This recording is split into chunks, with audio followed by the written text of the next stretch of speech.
Do'stlar, assalomu alaykum. Samarqand viloyati Bulung'ur tumanidamiz. Ko'rib turganingizdek, navbatdagi obyektimiz uy egalariga topshirildi. Bu yerda Muxtor aka, assalomu alaykum. Ustobimiz mana shu obyektni terib bergan usta akamiz hisoblanadi. Usta aka, endi sizlarga bitta savollar beraman shu obyekt bo'yicha. Xo'p, bu obyekt necha kvadrat joy примерно chiqdi?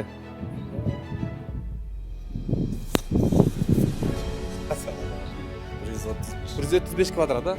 Azar bu yerga ikki xil g'ishtimiz kombinatsiya bo'lgan. Ko'rib turganingizdek, mix bilan qora. Mana bu plasterlar, deraza atroflarini oldidan qora bo'lgan va основной joyiga mix bo'lgan. Sal oldiroqqa keling, mana bu g'ishtlarni ko'ramiz. Usta, bu g'isht haqida fikringiz manaqa katta kichik, ele anaqa nima joylari yo'qmi g'ishtni? Standart g'ishtlarimiz. Mana ko'rib turganingizdek, ikki xil razmer, razmeri bir xil, tak 250 ga 65 ga 60. Ya'ni 05 NF ga kiradi. Bu g'ishtdan 1 kvadratiga 52 dan 54 tagacha ketadi shofiga qarab. Ko'rib turganingizdek, shofi ham qop-qora ekan, nima ishlatgansiz bunga? Qora rastvor bor, 25 ga. Ya'ni o'zimizni shu brick house rastvorlaridan shu bilan tergansizlar? 100 ta g'ishtga. Ya'ni 25 kilomiz 100 ta g'ishtga yetdi, to'g'rimi? Azizlar, g'ishtlarimizni narxlari bilan keyin ana rastvorni ham narxini aytaman. Ko'pchilik YouTube'ga faqat narxlarni so'raydi. Faqat sizlardan bitta laykni bosib qo'yinglar, hamma ma'lumotlar bizdan. Xo'p, hozirgi kundagi g'ishtimizni bir donasi 2700 so'm, 1 kvadratga 52 dan 54 tagacha sredni hisoblaysiz. Rastvorimiz mana bu qora rastvorimizni bir qopi 45 ming so'm. Usta bu aytganlaridek 100 ta g'ishtga yetadi. Buni oq rangi va seriya rangi ham bor. Oq rangimiz 55 ming so'm, seriya rangi rastvorimizning 35 ming so'm. Ko'rib turganingizdek, qop-qora shofka juda ham chiroyli chiqqan. Xo'p, usta, buni hozir mana bu terganingizda chorni kladka bilan birdan terdingizmi yo uy bo'lgandan keyin terildimi bu? Aha.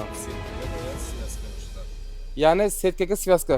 Men orasini ko'ryapman, zazor qolganda bir 3-4 sm.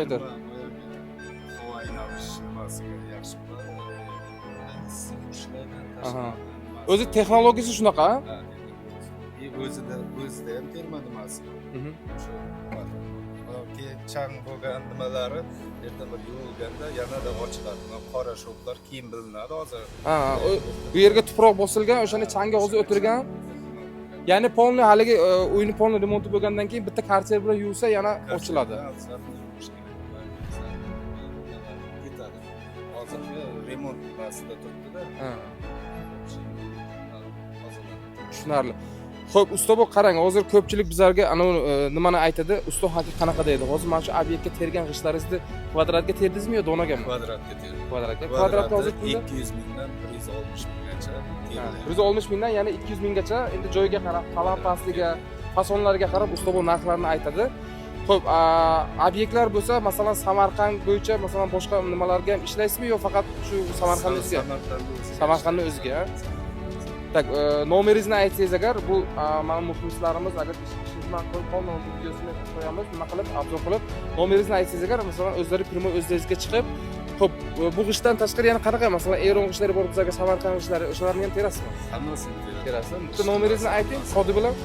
50lik 571 24 87. Shu odamga telefon qilasizlar, ishlari ma'qul bo'lgan bo'lsa, zarani faqat telefon qilasizlar, nimagaki bu kishini obyektlari bo'ladi, obyektlari o'shanga qarab vaqtlarini hisob-kitobini olib, bu kishi terib beradilar.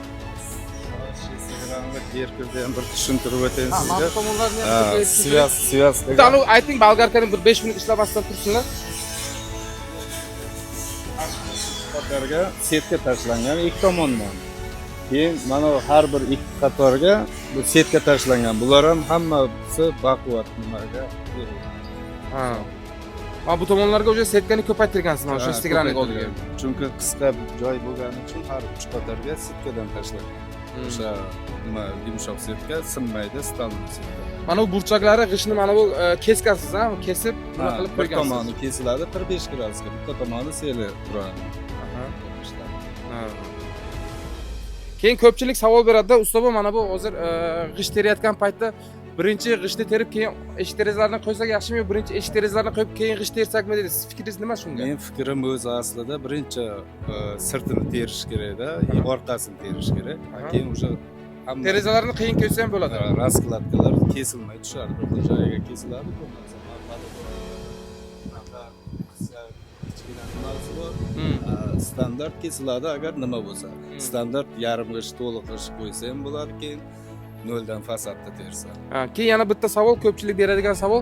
Aka, birinchi sokinni qilsak bo'ladimi yo sokinni qilmasdan ham g'isht tersak bo'ladimi deydi-da. Endi u so'qildiga joy qoldirish kerak uning uchun fasadga.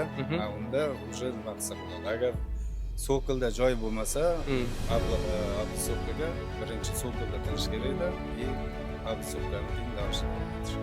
Patologni ham, значит, g'isht tergandan keyin patolog qilsa bo'ladi, to'g'rimi? Patologni men bitta savetim ko'pchilikka, patologni qilmanglar, nimagaki patolog kirgandan keyin yonlariga anaqa bo'ladi, fasonlari bo'ladi, keyin g'isht tergandan keyin u joy yopilib qoladi. Keyin yana uni qaytadan qilishga to'g'ri keladi. Shuning uchun birinchi fasadni qilib, keyin patologni qilsa o'sha yaxshi bo'ladi. Shu. Azizlar, ko'rib turganingizdek, mana shu fasad qismini ustomonlar to'g'ri qilib terib berishibdi. Gap yo'q, hammasi chotki. Xo'p, g'ishtlar haqida ma'lumotlarni berdim, ustalarning haqida ma'lumotlarni berdim. Kimga mana shunaqa g'ishtlarimiz, fasad ishlari, xizmatlari kerak bo'lsa, mana shu ustomonga murojaat qilarsa, g'isht kerak bo'lsa, bizlarga turi ko'p bularni.